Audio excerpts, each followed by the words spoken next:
Hello বন্ধুরা, আশা করি তোমরা সবাই ভালো আছো। তুহিনের গল্প কথা ইউটিউব চ্যানেলে তোমাদেরকে স্বাগত জানাই। বন্ধুরা, তোমরা যারা জিডিএস নিয়োগ 2026-এর ফর্মটা আবেদন করেছিলে এবং ফার্স্ট মেরিট লিস্টে তোমাদের নাম চলে এসেছে, তো এইবার তোমাদের রেজাল্টে কিন্তু একটা বিরাট বড় পরিবর্তন করা হয়েছে এবং তোমাদের কিন্তু এটা জানা মোস্ট ইম্পর্টেন্ট। তো সেই পরিবর্তনটা কি, আজকে আমি তোমাদেরকে এই ভিডিওটির মাধ্যমে সেই পরিবর্তনের কথাটা কিন্তু জানিয়ে দেবো। তাই তোমরা যারা এখনো পর্যন্ত চ্যানেলে নতুন আছো, চ্যানেলটাকে সাবস্ক্রাইব করে নিই। জিডিএস সংক্রান্ত প্রতি লেটেস্ট আপডেট সব থেকে পাওয়ার জন্য তোমরা কিন্তু চ্যানেলটাকে সাবস্ক্রাইব করে দাও আর পাশে থাকা বেল আইকনটিকে অবশ্যই প্রেস করে দাও, যাতে জিডিএস সংক্রান্ত কোনো লেটেস্ট আপডেট আমি চাইলে তোমার মোবাইল নোটিফিকেশনের মাধ্যমে সবার আগে পৌঁছে যায়। তো বন্ধুরা, তোমরা যারা জিডিএস নিয়োগ 2026-এর ফর্মটা আবেদন করেছিলে এবং তোমাদের ফার্স্ট মেরিট লিস্টে তোমাদের নাম চলে এসেছে, তোমাদের কিন্তু এই পরিবর্তনটা জানা মোস্ট ইম্পর্টেন্ট এবং তোমাদের নাম আসেনি তোমরাও কিন্তু দেখে রাখো, যাতে পরিবর্তনটা কথা তোমরাও জানতে পারো। তো বন্ধুরা দেখো, আমি তোমাদেরকে কিন্তু দেখিয়ে দিচ্ছি।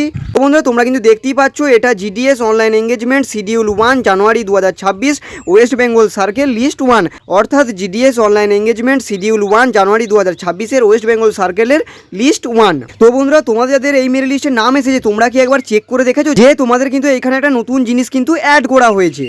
তো এই যে পোস্ট আইডি, এটা কিন্তু তোমাদের 2025 সাল বা আগের যে নিয়োগে সেখানে কিন্তু এই যে পোস্ট আইডি এটা কিন্তু ছিল না। তো এখানে কি কি বিষয়গুলো আছে তোমরা একবার দেখো। ফার্স্টে তোমাদের আছে সিরিয়াল নাম্বার, তারপরে আছে ডিভিশন, তারপরে আছে অফিস, তারপরে তোমাদের যেটা নতুনভাবে অ্যাড করা হয়েছে সেটা হচ্ছে পোস্ট আইডি, তারপরে আছে পোস্ট নেম, তারপরে হচ্ছে পোস্ট কমিউনিটি, তারপরে আছে রেজিস্ট্রেশন নাম্বার, তারপরে আছে তোমাদের পার্সেন্টেজ অফ মার্কস। ধরো তোমাদের ফার্স্ট মেরিট লিস্টে নাম এসেছে, তাহলে তোমরা ডকুমেন্ট ভেরিফিকেশনটা কোথায় করাবে? তো সেই পোস্ট অফিসের নামটা কিন্তু তোমাদের এখানে উল্লেখ করা নেই। তো তোমরা যদি 2025 সালে লিস্টগুলো দেখবে, তাহলে সেখানে কিন্তু তোমরা দেখতে পাবে পোস্ট অফিসের নামটা কিন্তু উল্লেখ করা থাকে। তো তাহলে যাদের ফার্স্ট মেরিট লিস্টে নাম এসেছে বা পরবর্তী মেরিট লিস্টে নাম আসবে, তো তারা কি করে জানবে তাদের কোন জায়গায় ডকুমেন্ট ভেরিফিকেশন হবে? তো তাদের ইমেলে বা ফোন নাম্বারে মেসেজ আসবে। তোমরা রেজিস্ট্রেশন করার সময় যে মোবাইল নাম্বার বা যে ইমেল আইডিটা দিয়েছিলে, সেইখানে ইমেল অথবা মোবাইল নাম্বারে মেসেজ এসে যাবে। আর মেসেজটা যাদের এসে গেছে অবশ্যই কমেন্ট করে জানাবে যে কাদের প্রথম মেরিট লিস্টে নাম এসেছে। তো তোমাদের ইমেল অথবা মেসেজের মাধ্যমে কিন্তু জানিয়ে দেওয়া হবে, তাই তোমরা কিন্তু একটু চেক করে নেবে। তো বন্ধুরা, আশা করছি তোমরা আজকের এই আপডেটটা ক্লিয়ারভাবে বুঝতে পেরেছো।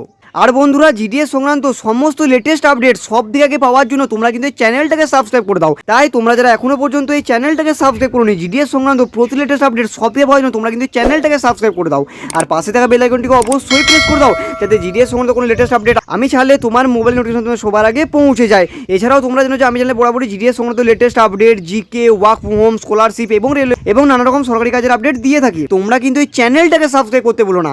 তো বন্ধুরা, আজকের ভিডিওটা কেমন হয়েছে অবশ্যই কমেন্ট করে জানাতে ভুলো না। আর জিডিএস সংক্রান্ত সমস্ত লেটেস্ট আপডেট এই চ্যানেলের মাধ্যমে সব থেকে আগে প্রোভাইড করা হয়, তাই তোমরা কিন্তু এই চ্যানেলটাকে সাবস্ক্রাইব করতে ভুলো না। তো বন্ধুরা, আজকের মতো এই অবধি, দেখা হচ্ছে নেক্সট ভিডিওতে।